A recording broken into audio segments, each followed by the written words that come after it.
Hoy a las 7 en CNN Latino. Todo es posible.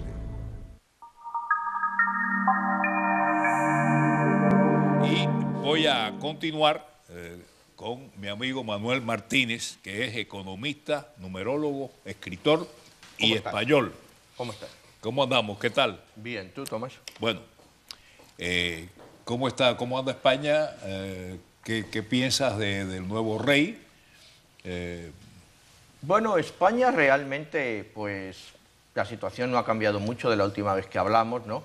Parece que la economía se ha estabilizado, por lo menos el número de desempleados ha caído, no se han creado nuevos empleos, aunque eso sí, muy precarios, pero parece ser, todo indica que lo peor ha pasado, ¿no? Pero estamos, como hemos hablado otras veces, en un nuevo tipo de economía en el cual el que encuentra trabajo tiene que conformarse ganando 30-40% menos y hacer frente a sus necesidades con ese dinero, ¿no? Eso es, pues es el parámetro normal a nivel mundial, ¿no?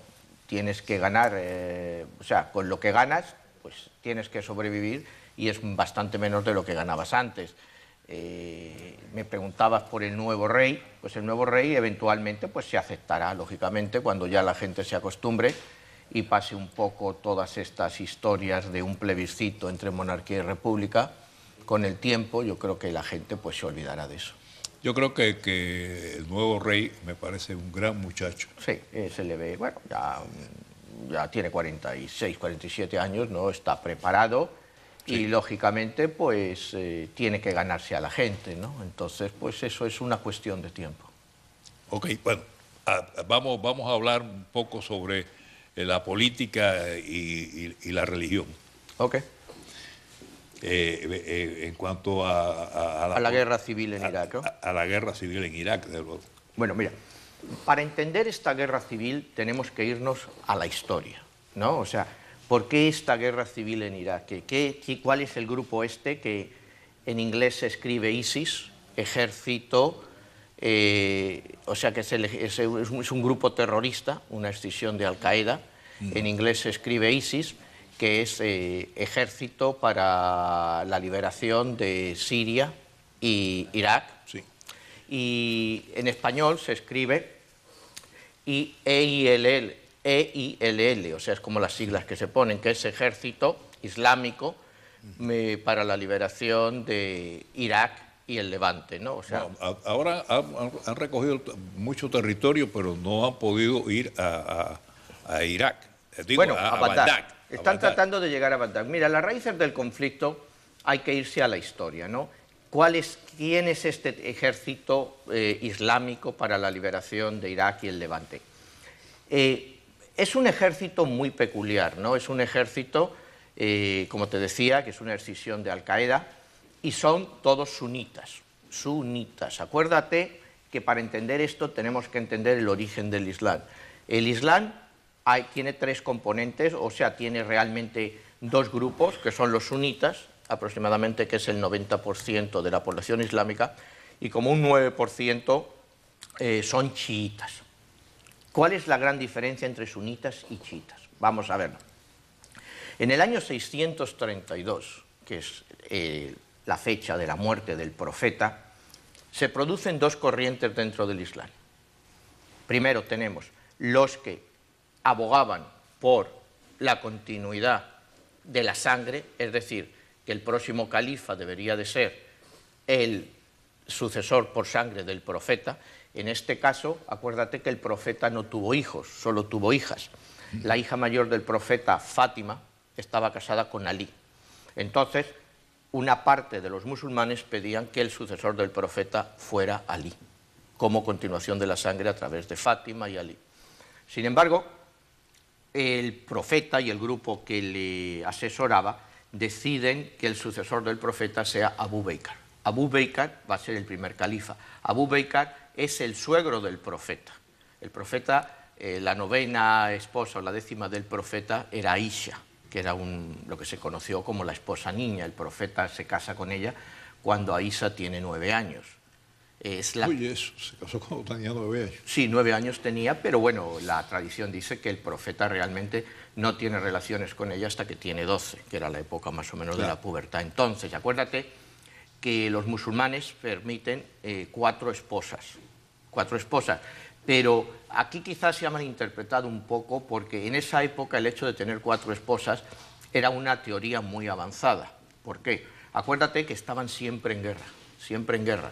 Entonces, los hombres morían en las batallas.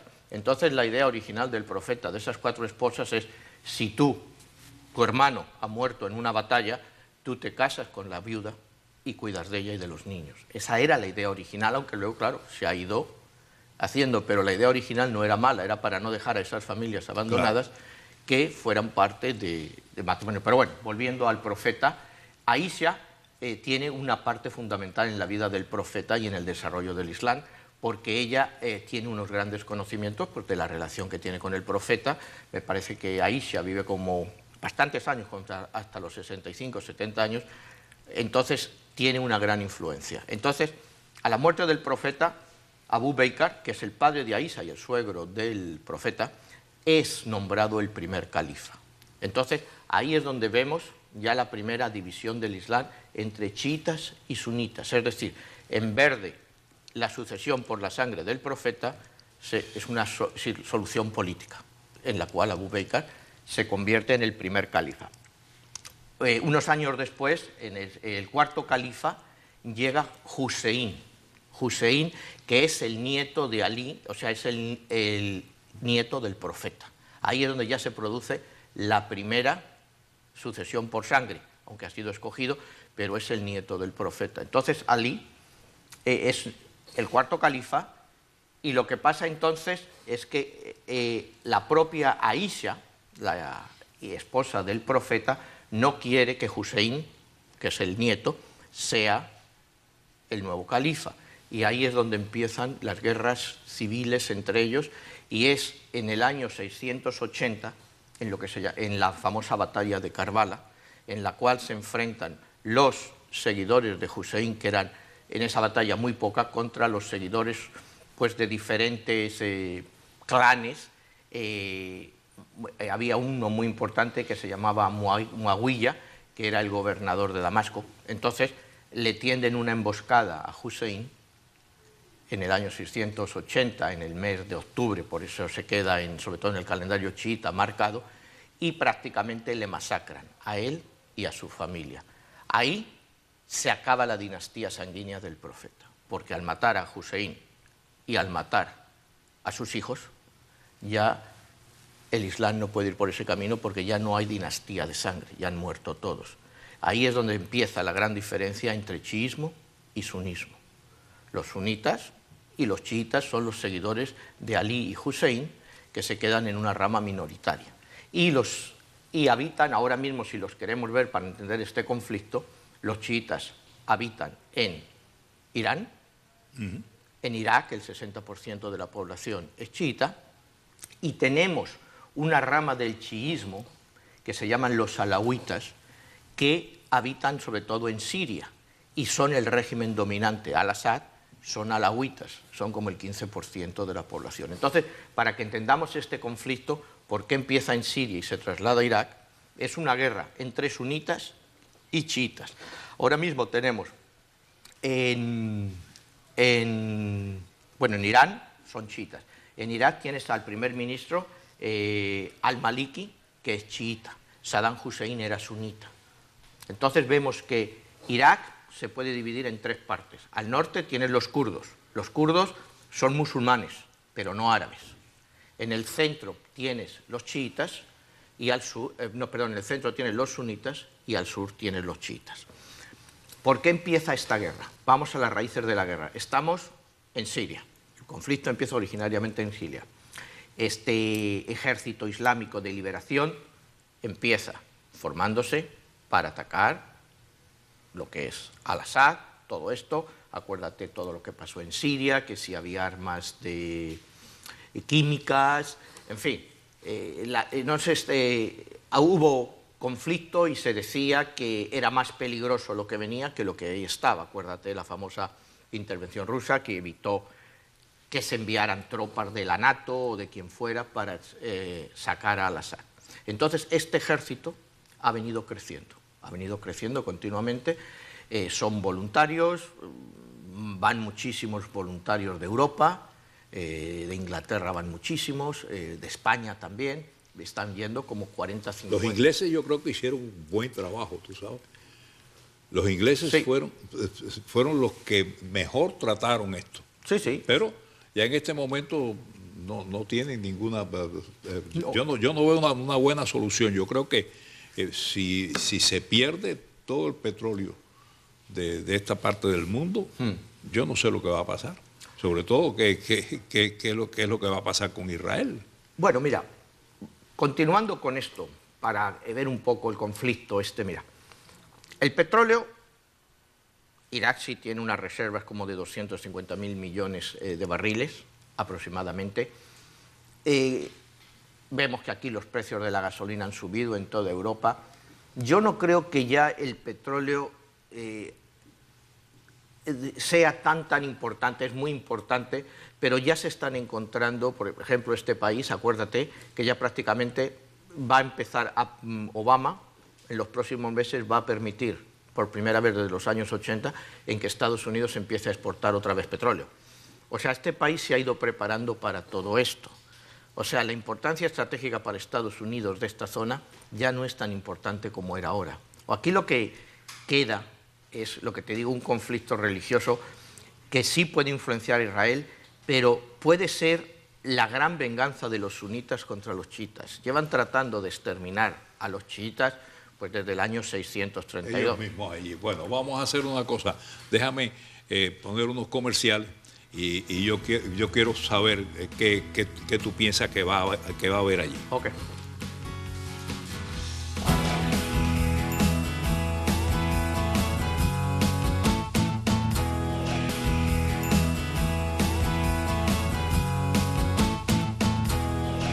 Bueno, vamos a continuar y estoy con Manuel Martínez, economista, numerólogo y escritor. Y precisamente hay una situación con lo que es el petróleo en el mundo, ¿verdad? En que el comunismo, el socialismo, en realidad yo creo que no existe ya. El comunismo se transforma en una dictadura, sí, y es lo que están haciendo en los países latinoamericanos. ¿Ok? Cada uno de ellos, estos países como Venezuela, como Cuba, tienen una dictadura y esa dictadura es por toda la vida. Son los reyes de ahora. Sí, pero se acabó el comunismo, se ha acabado. El comunismo, bueno, ya es una doctrina... El comunismo es una dictadura. Que se ha acabado en el siglo XX, ¿no? El siglo XXI realmente ha empezado sin comunismo, ¿no? Y se le ha lavado un poco la cara y para no llamarlo comunismo, pues ahora hay dictaduras, como tú dices, y el ejemplo más claro de esto es China. China, acuérdate que hemos hablado algunas veces, cuando en el año 96 Hong Kong entra parte de formas de China, China reconoce un país, dos sistemas. Entonces, a partir de ahí, China sigue siendo una dictadura. Comunista, pues yo creo que de comunista le queda poco, cuando están creciendo el número de millonarios. Seguro. Entonces, comunista no es una dictadura pues donde un grupo de élite, igual que en Rusia, pues se quedan con todo. Eso es lo que está pasando. Hablabas del caso de Venezuela, de Cuba. Pues Cuba, bueno, pues yo creo que es el único país que sigue teniendo el término comunista, pero ya de comunista, pues para lo que les queda repartir, les queda muy poco. Ya todo el mundo sabe que los hermanos Castro son precisamente unos dictadores. Los reyes dictadores de Cuba, sí, y han estado ahí y se van a quedar. Se van a quedar hasta que se mueran par de desgraciados. Hasta que se mueran. Okay, y mira lo que es el presidente de Venezuela. Sí, el presidente de Venezuela ya es un dictador y no hay manera de sacarlo. Sí. No se puede sacar y están matando gente y dándole golpes y acabando con el pueblo. Sí. Oye, yo te digo a ti que de verdad el futuro tiene, aquí mismo en Estados Unidos, ¿qué relación tiene Estados Unidos para tratar de resolver estos problemas? Pues mira, cada vez menos, porque cada vez le interesa menos, ¿no? Si tú ves, mucho incluso la propia fuerza aquí del Tea Party. O sea, ellos no quieren intervencionismo en ninguna parte. Ves uno de los candidatos para la presidencia, que va a ser posiblemente Rand Paul. Ellos no quieren, o sea, dicen que la intervención en el extranjero, que no, que América, Estados Unidos, se debe de centrar en lo que es Estados Unidos y olvidarse de cualquier cosa de intervención en el extranjero. Aquí mismo las corrientes no intervencionistas pues cada día son más fuertes. Estábamos comentando lo de Irak. Estados Unidos, ¿qué va a hacer ahora? Yo no creo que Estados Unidos ya mande tropas a Irak, mandará grupos, sí, bueno, asesores. Mandó un grupo ya. Sí, asesores. Mandó un grupo.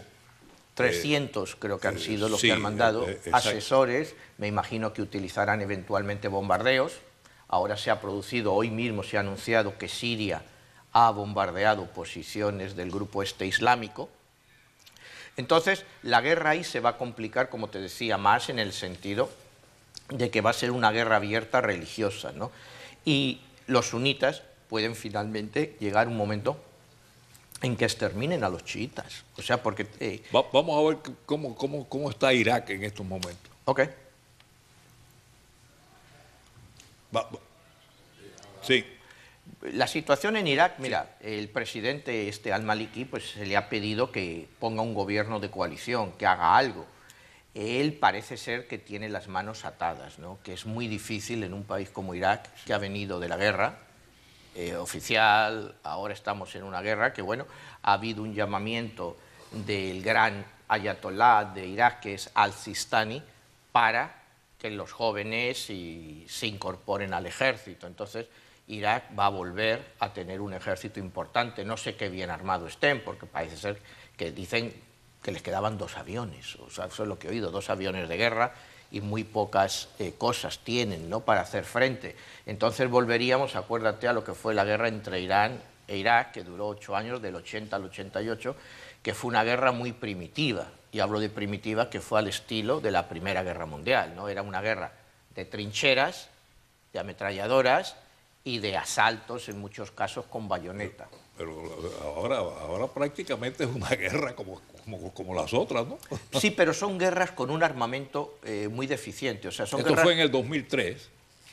Sí, bueno, eso fue el inicio de la guerra. Fue el inicio. Fue el inicio de la guerra, que oficialmente la guerra duró un mes.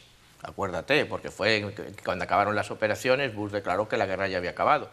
Aunque realmente pues hemos estado hasta el 2012, 2013. No, es una guerrilla constante por todas partes. Constante, pero ha sido una guerra, bueno, una guerra que al final, pues como consecuencia de esa guerra, hay que mirar si Saddam Hussein era bueno o era malo. No sé si me entiendes, era por lo menos capaz de controlar a toda esta gente, ¿no? Es lo que hablamos muchas veces.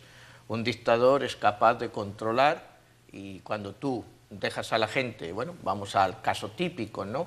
Cuando la gente vota, pues ¿por quién van a votar? Pues por un chiita, al-Maliki. O sea, volvemos a lo mismo, si en Egipto votan, pues ¿a quién van a votar? Bueno, pues a los hermanos musulmanes. Es que hay que entender un poco lo que es el concepto del Islam de esta gente. O sea, el voto, entendido como en el mundo occidental, pues no es lo mismo, ¿no? No es lo mismo. No es lo mismo. Entonces, tratar de extrapolar... Es lo que hacen con las mujeres, acaban con las mujeres. Claro, las acaban. Es una brutalidad, pero... Una cosa tremenda. Lo que hay que entender es cómo vive también esa gente. Entonces, las mujeres, bueno, pues para ellos son un artículo pues de segunda categoría, ¿no? No lo consideran... es una mentalidad que, bueno, que a nosotros nos choca, pero vamos a ver qué pasa en Afganistán cuando vuelvan los talibanes. O sea, esa va a ser otra, cuando el ejército americano se vaya. ¿Cuánto van a tardar en volver los talibanes? Ellos tienen todo el tiempo del mundo, ellos pueden esperar, o sea, y van a volver mucho más rigurosos. Y el gobierno de Estados Unidos no quiere tener soldados en ningún lado ya prácticamente. No, cada vez va a ser menos, y ya acuérdate que hace como 3 o 4 meses el presidente Obama anunció una nueva reorganización del ejército en que va a bajar muchísimo el número de efectivos. Hoy en día, con los drones y toda la guerra, estas armas galácticas que se tienen, pues no tiene sentido tener tropas en tierra, ¿no? Si puedes mandar un dron y acabar con lo que quieras, ¿no? Entonces, el tipo de guerra que vamos a ver en el futuro va a ser totalmente diferente. Y la economía nos está Nos está amenazando a nosotros. Tenemos un 2.9% de crecimiento negativo, por ¿no? Primera vez en años. Sí, desde el 2008, creo que fue. 2008 sí. Es la última vez. Ha sido un número muy sorpresivo, ¿no? Porque acuérdate que hubo un primer dato que hablaba de 1.8 y ahora se ha corregido al 2.9. Ha sido realmente, se atribuye mucho a las nevadas, a todo esto que paralizó mucha parte de Estados Unidos. Dice que ha sido debido a eso.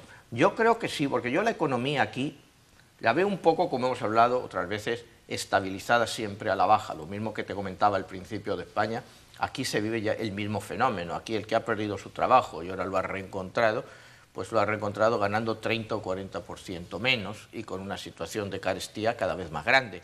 Pero es los nuevos parámetros de la economía mundial, ¿no? Ya la gente va a ganar, en muchos casos, la mitad de lo que ganaba y tiene que vivir. Y cada vez hay más gente y más gente. Cada vez más gente, tú ves los nuevos graduados que antes en este país, pues tú acababas la universidad y no había ningún problema para encontrar trabajo. ¿Cómo tú ves la numerología con esta situación? La numerología, bueno, acuérdate que nosotros entramos en el ciclo este en el año 2008. Siempre hay que entender 2008 y era un año 1. La numerología en economía, acuérdate que son ciclos de 7 años. En la vida personal son de 9. El primer ciclo en Estados Unidos del 2008 al 2015.